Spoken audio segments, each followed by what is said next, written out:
So for activity 11, I don't know if I'm going to do the general overview and the discussion together. I think I'm going to have to do a second video for the assignment. So what's going to be expected? You're going to have a discussion to participate in.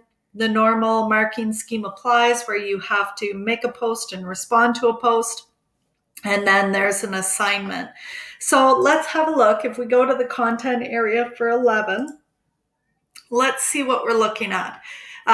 So how do I see the media impacting society, and who owns the text, or sort of the ideas that you're thinking about?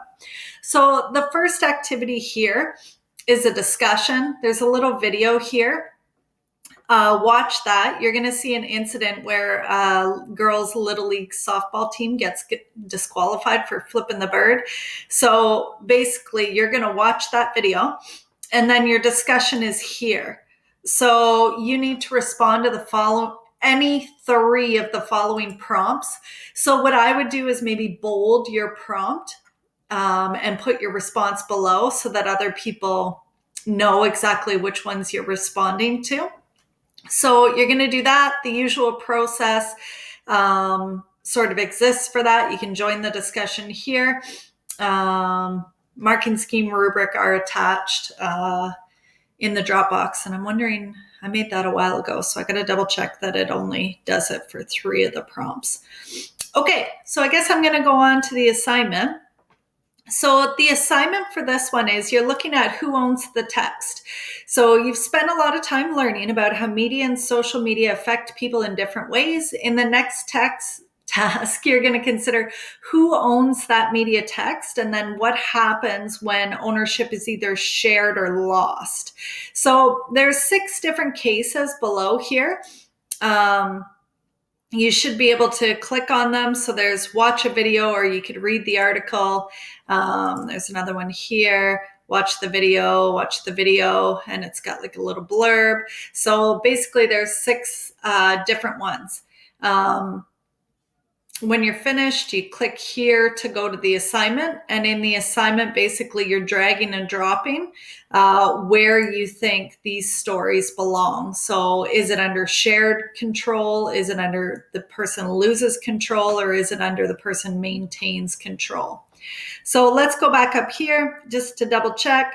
I will link in, I've got a Google Doc that I just made. I'll link that in here and the normal other places as well. But basically, you're going to read, watch all the case studies below, and then you're going to think about where they belong in terms of this triangle. So whether you maintain control, share control, or loses control. And then you're going to take a screenshot. If you're using a Chromebook, you could just quickly Google how to make a screenshot on a Chromebook. It'll show up for you. If you're on another computer, you could use something like Snipping Tool or whatever, but you should be able to really quickly Google how to make a screenshot. And most of you guys are all good with that. Okay, so when you've made your screenshot, you need to explain your thinking. So be sure to include specific reasons from the text to support your ideas. So you might move this guy over here and this guy down here or whatever. And you might want to think about how you're going to present this. It might work better to do it on like a Google slide or in one of our other media production. My brain. One of the other media production sort of softwares that are linked in the course, because then you could just put like a little text box with your explanation. That might actually work better. I'll put that in the instructions too. If you were debating about where to put it, explain why. So you can do that as well. And then you are going to try to link it to some of the other things that you've learned before, and then submit your screenshot and explanations to your teacher for feedback.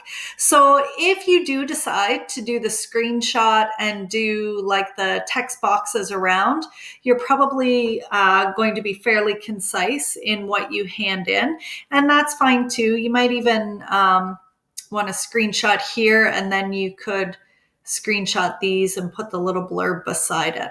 So it's up to you. You could actually get creative with all the media softwares that you're used to. I will link a doc But yeah, if it was me doing this task right now with the other stuff that you guys have learned, I would probably use one of the other formats for submitting it rather than just a Google Doc.